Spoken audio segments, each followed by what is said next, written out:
계라고 하는 것은 악을 없애고 선을 드러내는 근본, 다시 말하면 지약작선, 모든 악한 것은 하지 않고 착한 일을 하는 것, 그것이 바로 계예요. 그 지약작선 네자 중에 다 이 계율의 뜻이 다 들어 포함되어 있습니다. 그래서 우리들이 범부를 벗어나서 성인으로 향하는 씨앗이 되는 것이에요. 사람마다 다 마음을 가지고 있죠. 마음이 어떻게 생기는지 모르겠어요. 사람마다 다 마음이 있고 또 그 마음에는 84,000가지의 번뇌가 있습니다. 지금 우리 가만히 있는 것 같지만은 번뇌망상이 뒤끓고 있어요. 마치 바다에 물결, 파랑이 일어나듯이 가만히 앉아 있지만은 물결 치듯이 여러 가지 번뇌가 일어나고 있습니다. 그래서 우리들이 이제 한량없는 그러한 업을 만들어 가지고 우리들을 나고 죽는 생사연애의 고해석에서 헤매게 됩니다. 그래서 부처님의 기회를 받는 것은 그러한 나고 죽는 생사윤회를 벗어나서 해탈을 성취하는 지름길이 되며 또 그러한 터전이 되는 것입니다.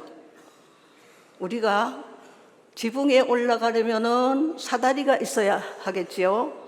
사다리가 있어야 하고 또 어두운 밤에 길을 가려면은 등불이 있어야 하고 바다를 건너려면은 배를 타야 합니다. 병든 사람은 약을 먹어야 하겠죠. 이와 마찬가지로 우리가 생사윤회를 벗어나서 불자가 되려면은 3기, 2계와 5계를 받아야 합니다. 아까 3기, 2계 다 같이 하셨습니다. 그러면 나무불, 나무법, 나무성 이렇게 보통 얘기하는데 나무라는 말은 산의 나무를 뜻하는 것이 아니라 돌아가서 이지한다는 그런 뜻이에요. 돌아가서 이지한다.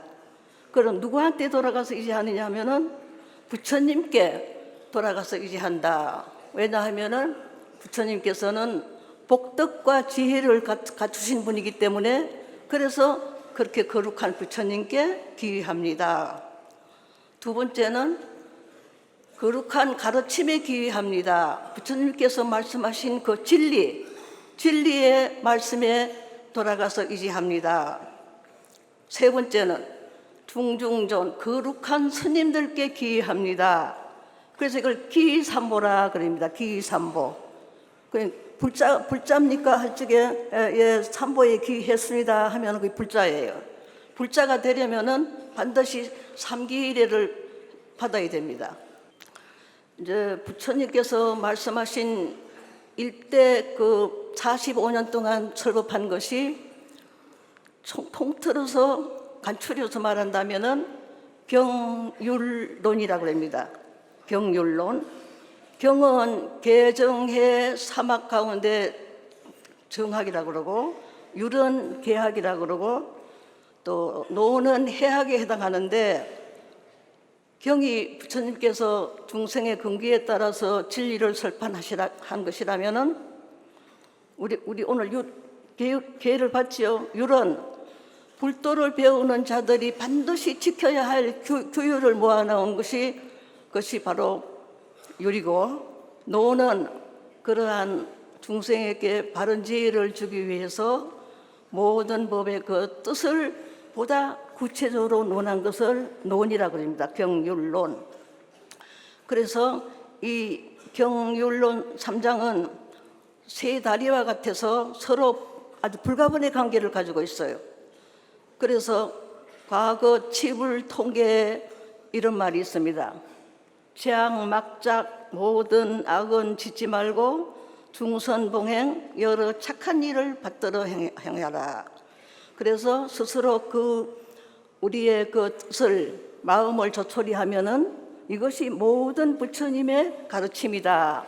그 8자 속에 다 들어있어요. 8자를 다시 줄이면은 지약작선이에요. 8자가 16자가 너무 길지요. 그러니까 그걸 다시 묶어서 말하면은 지약작선.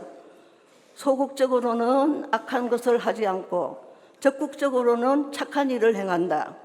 바로 그 8자 가운데 4자 가운데 다 함축이 되어 있습니다.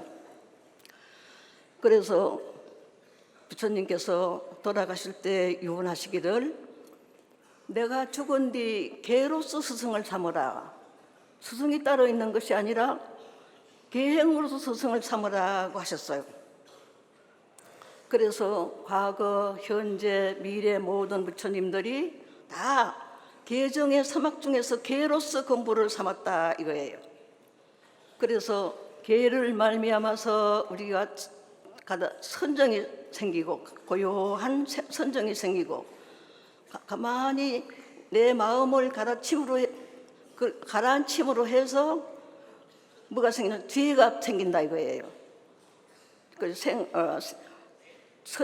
선정의 힘으로 인하여 지혜가 일어나게 됩니다. 그래서 지금 우리가 계라 하면은 딱딱하다고 생각하는데 소극적으로는 방비지역이고 그래서 칠불통계에서 말하는 모든 악을 짓지 않는 것이고 아까 또 얘기했죠. 적극적으로는 만선봉행 모든 선을 받들어 행한다는 그런 뜻을 가지고 있습니다. 그래서 선이라는 것은 부처님의 마음이요, 교는 부처님의 말씀이요, 율은 부처님의 행이다 이거예요. 율은 부처님의 행. 그래서 우리가 선과 교만 있고 만일 율이 없다면은 이 성가가 존재할 수 없는 거예요. 그래서 열반경에 이런 말이 있습니다.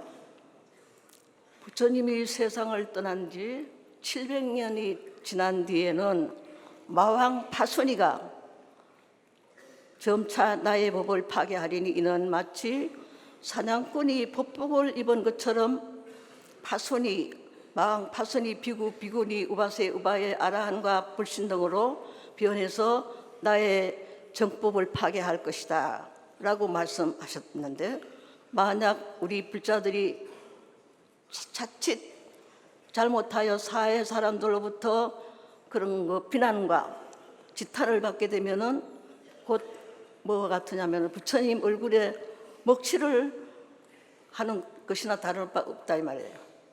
그래서 부처님께서도 모든 비구들에게 말씀하시기를 내가 만약 계를 가지지 않았던들, 부처님 말씀이에요. 계를 가지지 않았던들 마땅히 지옥, 악이, 축생, 사막도에 떨어져서 오히려 그러한 하천한 사람 몸도 얻지 못했을 것인데 하물며 능히 중생을 제도하며 불국토를 이루어서 일체 지혜를 얻었겠느냐 하시니 그래서 우리가 위 없는 법을 구하기 위해서는 반드시 계율을 잘 지켜 정신토록 범하지 말아야 합니다.